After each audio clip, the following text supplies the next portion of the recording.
those listening on audio what we are presenting. So today, as seen on the screen, today we are going to study what it is known as Bible prophecy and the end time preparation. So we'll just have a small word of prayer. Father, anoint your word as we are going to start to read. Open our eyes and understanding so that we can be able to discern the times and be ready for your soon return. In Jesus' name I pray. Amen. So we'll start with the Bibles. I hope you have your Bibles, pen and paper, so that we can study for a few minutes. We'll start with the book of Romans, chapter 13, verse 11. Romans 13:11, which says, and that knowing the time, that now it is high time to awake out of sleep, for now is our salvation nearer than when we believe. Verse 12, the night is fast spent, the day is at hand. Let us therefore cast off the work of darkness and let us put on the armor of light. We are being told that knowing the time, that it is high time to awake out of sleep. This means that most of us as Christians, we've been sleeping. And there are things that are happening right in our eyes, and we are not discerning. So we need to wake up. We need to stand up. We carry the arm of righteousness and salvation so that we can be able to know what is required of us as Christians. We know and we continue to say that we are living in the most solemn times of our earth history. And if we are not going to be ready, we'll be going to be found and ready like a foolish virgins. So Ellen White, who's one of our prophets, also talk in harmony with what I've just read. The book is volume 9, Testimonies, page 11. Volume 9 of Testimonies to the Church, page 11, says, we are living in the time of the end. The first fulfilling signs of the time declare the coming of Christ are what? One, solemn, and two, what? Important. Then we are being told that the Spirit of God is gradually but surely being withdrawn from the earth. Plague and judgment are already falling upon the despisers of grace of God. The calamities by land and sea, the unsettled state of society, the alarms of war are portentous for the fast approaching events of the greatest magnitude. The agents of evil are combining their forces and consolidating. They are strengthening for the last great crisis, and great changes are soon to take place in our world, and the final move will be what? Will be rapid. So we are being told that we are living in the time of the end, and the prophecies are fast fulfilling, and the Spirit of God is slowly but gradually being withdrawn from the earth, that is Holy Spirit. And know that God, through the angels, are restraining. That's Revelation 7, verse 1 and 2. You can read at your own free time, that they are holding the winds of strife. Now, in ready days, we can also see in the newspapers, they're also echoing the same things that are being told. This is one of the newspapers called The Popular Science. It talks about creative planning and what is happening. They are scientists. They are studying how the earth is moving. And I'll just read one of the statements written there. It is one of the reports written by the Club of Rome in 1972. And it continued towards the path of increasing consumption. It started about the global economy that would collapse by 2030. And remember, we're not setting time, we're just reading what the newspapers are saying.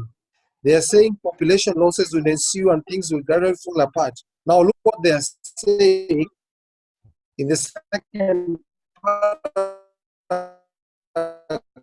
They say, in fact, what? And we show by the word one.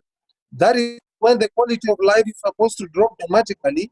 The broadcaster presented a scenario that will lead to the demise of large numbers of what? Of people.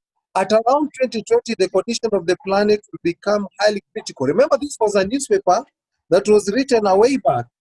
It was a newspaper that was written way back, like 5 years ago. And it predicted that by 2020, we are going to see a lot of things happening. Right? We are seeing the start of the calamities, and we're not seeing time, but we are just saying that there are people who are studying, and we are going to see also the spirit of prophecy echoing the thinking men coming into place in the closed chain of prophecy. So, my brothers and sisters, there's another, this is the having photos. He said what? 2030, this is the what? The end. Then he says, will it be really the end like the doors were turning back in the 70s, or will it be not?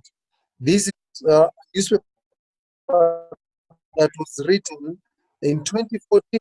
He said 2030, this is the end. And remember, Christ said that this is the end, and even at what? Even though. So we see the spirit of prophecy being helped by what? By the newspapers. Another one is telling us that killing the biosphere to fast track what? Human extinction. There are so many newspapers, we can't go all that because of time, but there are things, key points that we want to learn. Now, one, we have to learn that we are living in the time of the Lord, in the time of the end. Two, the devil is busy at work. Three, the signs of the end time are being shown now. They are being fulfilled. They are being seen. And we are learning that the final events are what? Are rapid ones. And we're going to see more. Now, as a people of God, what should we do? Number one, we should study what? The end time prophecies. Number two, we should do what? Follow Jesus whatsoever he goes. We study the sanctuary, we work down our salvation with fear and what? And trembling. Now, where is Jesus now? We know Jesus is in the most holy place. If we read, that is Hebrews, the book of Hebrews 8, it talks about Christ in the most holy place, and the whole book of Hebrews shows Christ's ministry in the last day of events from 1844 towards end. And also we are seeing while on earth, Jesus worked from where? Worked the countryside. That is, he had an outpost center.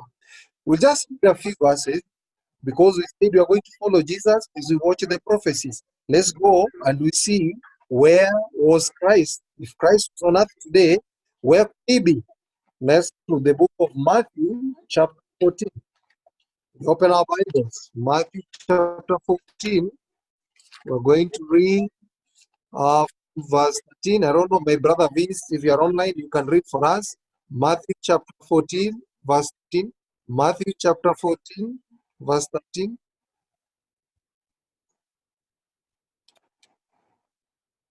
Matthew 14, verse 13. Brother Vince, you can read for us. Okay, Matthew 13, verse 14, right? Yes. Okay, Matthew 14, verse 13. When Jesus heard of it, he departed thence by ship into a desert place apart. And when the people had heard thereof, they followed him on foot out of the cities. You see, the people followed where Christ out of the city. Let's go to the same book, Matthew 21, 17. See where Christ was. If you want to follow Christ, where will we find him? So that we study. Matthew 21, 17.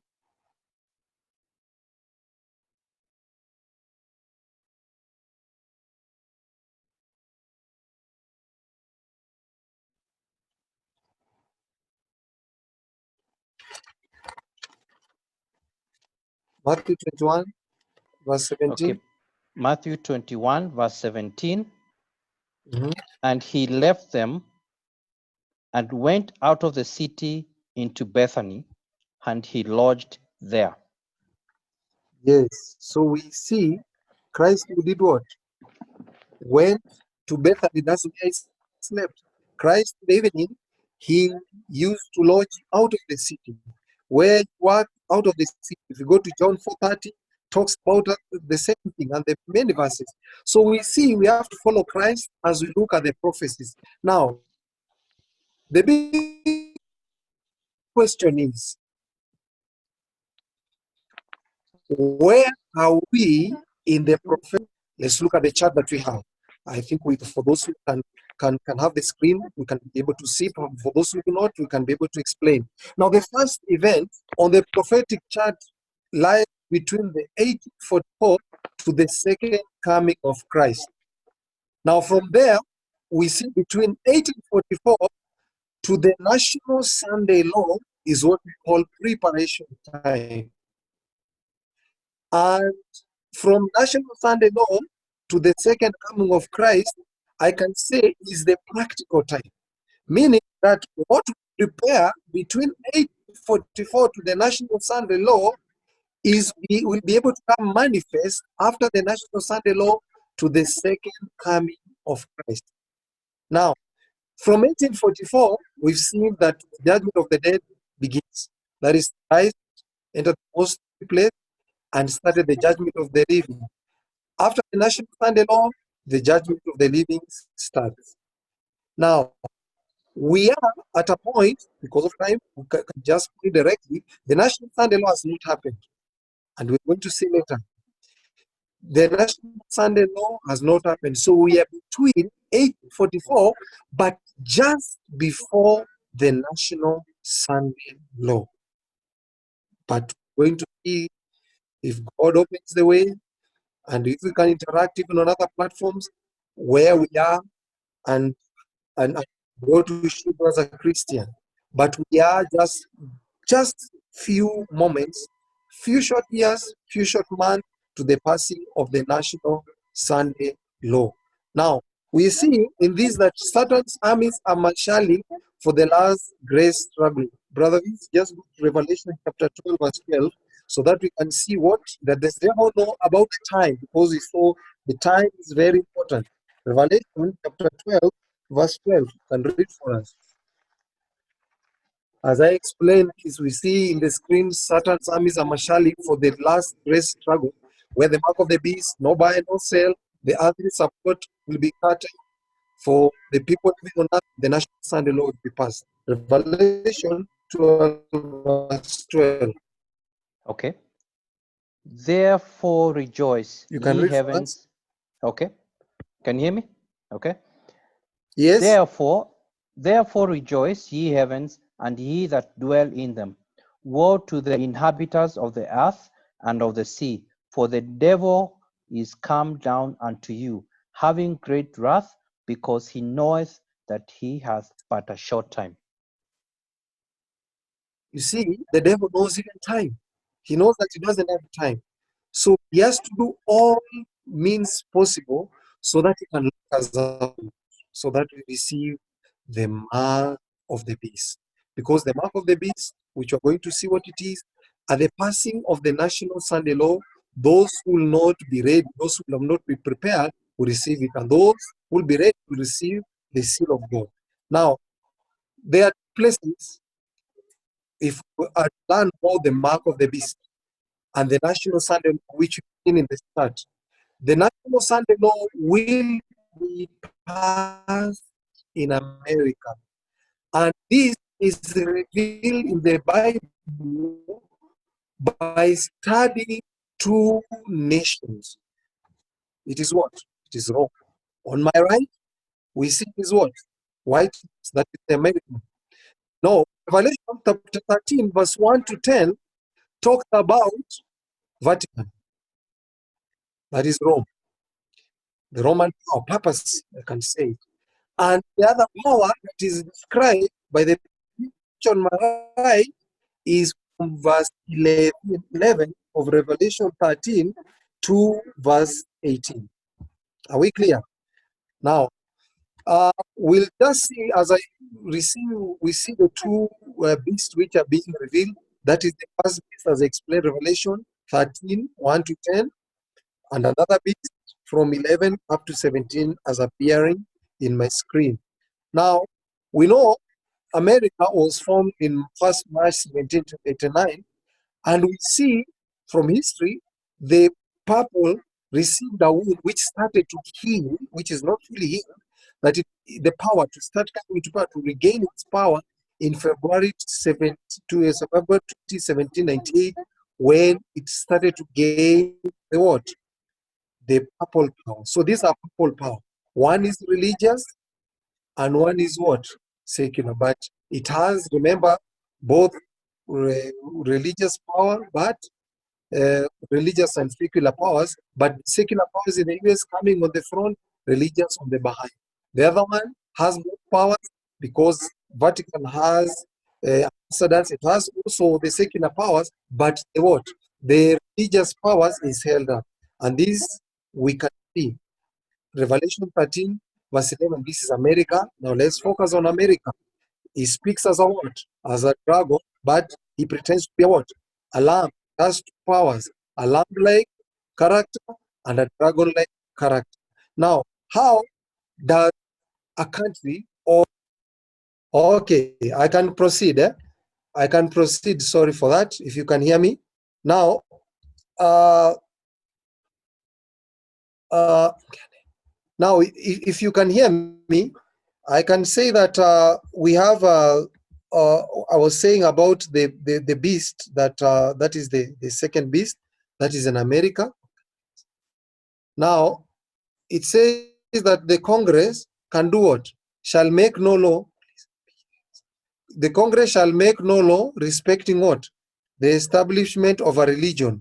So we see that America, which is the second beast, which we saw earlier on the screen, it says that it talks through its Congress, its religious power. Congress shall make no law respecting establishment of a religion or prohibiting the free exercise thereof. So the second beast talks through what? Through its legislation. So we see that if a Sunday law will happen, you can hear me? Yes. You can hear me? Yes, we can hear you Can you hear clearly. me? Yeah, we can hear you. Now we can see that if the beast is going to pass a national Sunday law, it's going to pass through where? Through the United States of America. So the laws will be enforced by what? By Congress. So a law that will be enforced by Congress will be influenced, according to Revelation 13, by who? By the first beast that was before, that is the papacy. If you go to the book of Revelation, chapter 13, verse 11, it says, and he beheld another beast coming up out of the earth, and had two horns like a lamb, and he spoke as a dragon, and he exercises all the power of what? The first beast before him, and caused the earth and them which dwell therein to worship the first beast, whose deadly wound was done, what was healed. Meaning that this beast, which is America, because if you go to Daniel chapter 7, verse 23, it talks about a beast represents a kingdom. It means that this state, America, will use a power that is not his. It uses the first kingdom power. That is, it used the papacy kingdom. We're going to see that. Now we see that, as you see, this is Roman Catholic, that is the Vatican, Rome, Italy, and US on my right. That on the old beast, that is the church being on the forefront, but state, as I said earlier, and America using the state on the forefront, the church as what? As on the background. But America is a new Rome, meaning that it uses its power. It's not Rome itself, but it is being used or channeled to foster the agenda. Now, let's continue. So what we see, the old beast, that is purpose, that is Revelation 13, 1 to 10, is the original or the blueprint. Now the image of the beast, that is the United States of America, is a mirror to the beast. So we need to sorry, we need to know that the United States of America is a mirror of what? is a mirror of the old beast. That is Revelation 13:1 to 10. Now it fosters the agenda. Now, what does the image of the beast proclaim? What will be done to those who do not worship it? We are seeing on the screen Revelation 13 verse 15 says, he was granted power to give breath to the image of the beast, that the image of the beast should both speak and do what?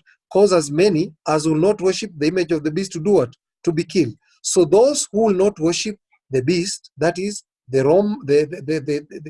Roman Catholic Church, or the Roman power, will be inflicted injury or persecution by what? By the second beast, which is who? Which is America. That is just an introduction. So my brothers and sisters, we see that for that to happen, something has to come in the front that will be propagated by the first beast and use the second beast, that is America, to do what? To bring the national Sunday law. But in the Bible, it doesn't come clearly as the national Sunday law. It comes as the mark of the beast. If you read Revelation chapter 13, verse 16, Revelation 13, verse 16, it says, and he causeth both small and great, rich and poor, free and bond to do what? To receive the mark on their right hand and in the what? In their foreheads. So meaning that it will receive the mark on the right hand and what? In their foreheads. So what happens? 13:17 says that no man may do what? Buy or sell, save he does what? Receive the mark or the name of the beast or the number of the what? The number of his name. So will not be able to do what? To buy or sell. So we are seeing that the Bible predicts an erosion of what? The Bible predicts an erosion of our freedoms when the church and state unite.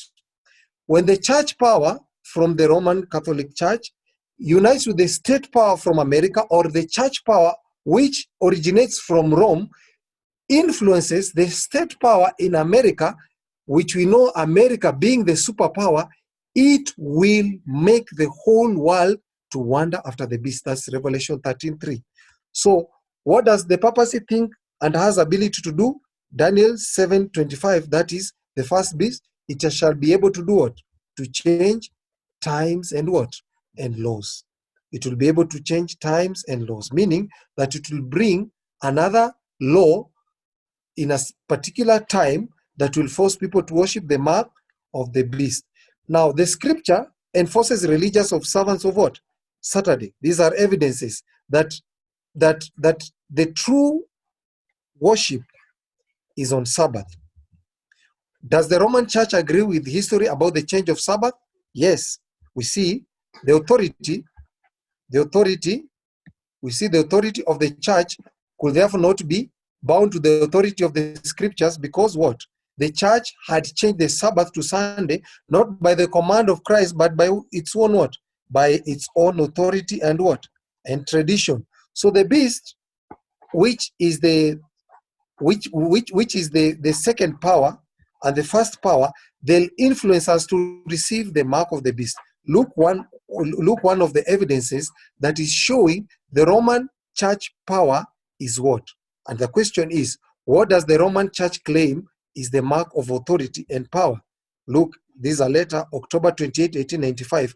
Of course, the Catholic Church claims that the change was her act, and the act is a mark of her ecclesiastical power and authority in what? Religious matters. So we see the Roman power acknowledges that the change of the day is his what? Is his mark. So the mark of the beast is what? Listen what it says, Catholic record, September 1, 1923. Sunday is our mark of what? Authority. Remember, the beast, we say Daniel 7:17, that is the beast, which is a kingdom. The Roman kingdom, its day is worshiping on Sunday. It claims that this is the mark, which is authority. So the mark of this first beast is what? Sunday sacredness. And they continue to say the church is above the Bible, and this transference of Sabbath observance is a proof of the fact of this fact. So we see that by its having power to change from Saturday to Sunday is what? Is its power. So we are being told the mark of the beast must be the sign of the Roman church power. Now, how does the US fit into all this? That is a question I posed in the screen. How does a nation speak? We saw a nation speaks through its legislative what? Body. Does anyone has the mark of the beast here today? No. No one has the mark of the beast until religious legislation is passed enforcing the substitute of what? Of the Sabbath. Now, we see that we have another mark of God's people. And the mark that God has placed on his people opposite with the mark the devil is putting on his people is the seal of God. Now the seal of God, with their own time, go read Ezekiel 20 verse 12 and Ezekiel 20 verse 20. You'll see that the seal of God is the Sabbath. Now, the question is here, what is to be placed in the foreheads of God's servant before this final climatic event takes place? Now, Revelation 7, 2 and 3 say, then I saw another angel ascending from the east, having the seal of the living God, and he cried with a loud voice to life in the city is artificial. Country living, as we wind up. Life in the city is artificial. We need to grow with Christ. May God bless you and may God keep you. Let's pray. We need to pray. We need to pray. And what I can tell you, character is revealed. Character is revealed by the true distinction of the people living in the city and the people living in the country. If we will have time, we could have gone deeper and deeper to show you that this is no time. We sing the lockdowns and we need to pray and ask God to open a window so that we can come out of the city to go to the country where we can worship. You remember Christ? He was in the Mount of Olives. We need to go to meet Christ in the Mount of Olives. Meeting Christ physically, living there, and meeting Christ spiritually so that we can ask him to show us the signs of the times so that we can be ready. No one, Ellen White says that out of 100 people can be saved in the cities. We need to pray God to open the way, and as the door opens, God will lead us. He'll provide the finances and he'll provide the resources so that we can come out, because the mark of the beast is soon to take place. When this economy, which is being brought down by the calamities by the sea, the calamities by the air, we are seeing coronavirus bringing down the American, people losing jobs, people losing their businesses. We are going to see that the mark of the beast is surely going to be passed. And if we cannot be in a system like in Eden where we cannot buy or sell, we're going to receive sure the mark of the beast. The question is, are you ready to receive the seal of God? Are you ready? Let's pray. Our kind and loving Father, we know we have so much to cover, but little time. Early writing says that there is little time, but great work to be done in us. We need to be ready, my brothers and sisters. Time is very short. Probation is fast closing. Yet, Lord, all of us as Christians, all of us as saints marching to heaven, we are living careless lives. We are not ready. None of us is ready here. Even I myself, I am not ready. We need to welcome you, Jesus. We need to come to the Mount of Olives so that we can ask you, Jesus, what are the signs? And you lead us out of the city where we can pray, where we can have a system of worship, where we can have you in our lives daily, so that we can be able to be safe spiritually and physically at the passing of the national Sunday law. Abide with us. Bless every saint who's listening, even those who will receive this thing, that this recording. Bless them, Lord. Let them be ready. Continue to do studies with them. Open doors so that they can receive Christ today. In their challenges, I know there are most people who are suffering. Financial crisis has hit everyone unsurprised. I pray that God, you may open the windows of heaven and bless them so that they can be able to learn of thee, so that they can be ready for the soon coming of Jesus Christ. Abide with us. Take charge over this program so that we can continue to listen daily, because this is my prayer in Jesus' name. Amen. God bless you. And Amen. Thank you so much. Thank you, brother Eric. I don't know if we have an input from one of our friends. Let me see. Vincent, do you have anything to say? Sure. What I can actually say is we're truly, truly living in the last days. We should concentrate in getting a relationship with Christ. That's the most important thing. I think we should also put away all the things that we've been doing and focus on Christ, and surely He God will bless you not and let keep us down. you. And you can reach us again on Eden Outpost on Facebook and on YouTube, or you can email any question or contributions at eosora@gmail.com. God bless you so much. Back to the station to Brother Jeremiah until. Oh yeah, thank you. Vincent was speaking. Vincent. Yes, I was just saying that we're definitely living the last Earth's history, and all I'm asking is my brethren to really, really study the scriptures and for them to know the truth. We're living in very interesting times. As we've learned, we need to really, really focus on Christ, and let's follow where Christ is going. So I'm urging everyone to really take this very seriously. There are things that are happening, and we need also to make sure that we understand. As Seventh-day Adventists, in Isaiah 58 verse 1, we are supposed to sound the trumpet, show the people their transgression, and make them in the house of Jacob, to ensure that we do not keep this message to ourselves. We are supposed to go out there and preach it.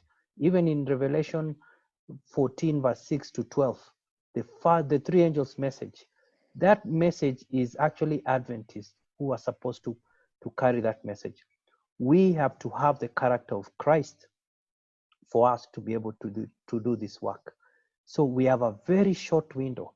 We don't know how much time we have, but you must surrender your heart to Jesus now and today, not tomorrow. I can see Brother Sami is online as well. Please, you can add a few words before we close. Sami Bruchara.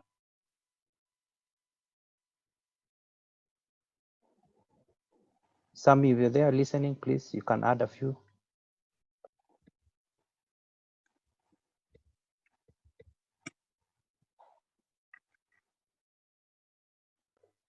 Yes. Make sure you unmute you unmute yourself before you come online. I think that's why we. Or George Kimani also you can add. If Sami is not ready, George. Good Sam, afternoon. Or Sami, go ahead. Yeah. Yeah, I just joined towards the last part of his presentation, but I appreciate thanks a lot, Eric, for your presentation, and also I thank the people from the US who organized this thing. And it is true that we are living in the last days, and a lot of the things that we were studying in prophecy are actually coming to pass in our time. So I think we should have that as sufficient proof of the validity.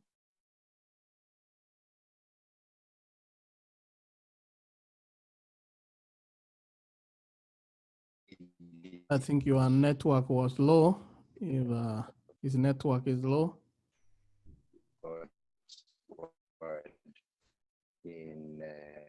In giving us warning, and also in making us to obey us, and especially being apart from it. Like as we look at that book of Jeremiah 51, the first few verses of Jeremiah 51, they will tell us to flee Babylon because our time has come for her to be judged. And Babylon is essentially the global system that is controlled by the beast. Babylon, the history for Babylon was the first beast that Daniel saw. And Babylon of the last days is the little horn, which is essentially the global economic, religious, the system headed by the Papa. And so it is time for us to come out of Babylon and be separate and to disconnect from it and do that which God has told us to do, and that is to share the word of God and prepare for Christ's soon coming. So my prayer that we should be more determined to know what God wants us to do through the study of His word and obeying that word. We can't prepare for the second coming while we are holding on to the things of this world. You can never stand on the fence, or you can never go too far. You must be ready to flee to the mountain. We must be ready to separate ourselves from the world. Our aspirations, our ambitions cannot be the same as those of the people of the world. They have to be different. Christ says, my kingdom is not of this world. My kingdom is of heaven. So that is what we should be looking at as we are preparing during these final events, which will be very rapid ones. So I pray that we shall learn to trust God and take Him for His word. Thank you. Okay, thank you so much, Sami. George also joining us from Nairobi. If you have a few words before we close. George? Thank you so much, Vincent. I hope I'm loud and clear. I just have one verse that I want to share for us to ponder upon regarding to these very subjects. And this comes from the book of Romans, chapter 13, verse 11 and 12, which says, and that knowing the time, that now is high time to awake out of sleep. For now is our salvation nearer than when we believed. The night is fast spent, the day is at hand. Let us therefore cast off the works of darkness and let us put on the armor of light. And Sister White does ask a panicking question in the book Maranatha, that's page 220. She asks and says, have you your lamps trimmed and burning even as we approach the closing of time? I think at times we tend to feel this message being a bit sad, and that's what people would have perception of. But as I think about it, I get excited, and I hope we all get excited as we think about this subject matter, realizing that soon enough, and sooner than we even can imagine, we shall be headed to heaven. And for me, that is a joy. But as we think about that very soon, about that going to heaven, the question again is, are our hearts ready? Are we prepared? And how will we have our hearts prepared? Today we had a study earlier, and we realized we must get out of the cities for preparation to be able to come back in and spread the gospel. And it was very solemn. And I believe that is what our brother Eric was trying to get us to understand. And indeed, at this time, we need to consecrate ourselves more than ever before. And that is my prayer for each one of us. Amen. Thank you so much, Vincent. Amen. Back to you, to Jeremiah. Thank you so much for tuning in tonight. And actually, it's afternoon here, being Sabbath. I know it has been a marathon, and I have seen a lot of questions, a lot of concerns from almost all parts of the world. Maybe next time we will be able to take some questions.